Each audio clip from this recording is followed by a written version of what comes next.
Andrei Valatok served within the 703rd Steel Legion Stormtrooper Division during the Third War for Armageddon.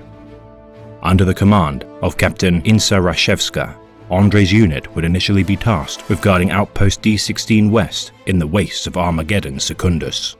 With the discovery of the buried Ordinatus platform, Oberon, within the outpost by Reclusiarch of the Black Templars, Grimaldus, Andrei's unit would be redeployed to aid in the defense of Hive Hellsreach.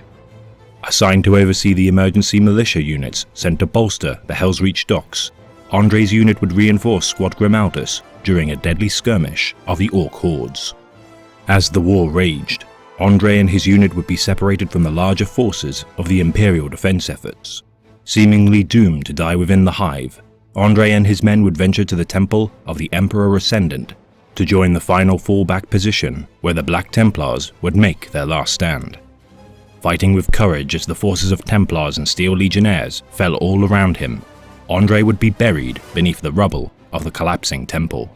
Surviving with only minor injuries, Andrei would meet with the sole survivor of the Black Templars, Merrick Grimaldus, after the siege of Hellsreach. Promoted to the rank of captain due to the endorsement of the Reclusiarch, the two would share a brief bond of camaraderie in the wake of the decimation of the war for Armageddon.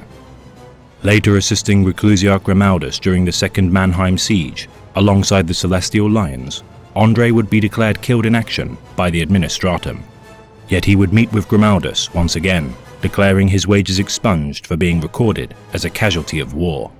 Yet Andrei would return to Armageddon once again, where the best estimations of history assume he fights to this day, defending his homeworld from the enemies of his Imperium.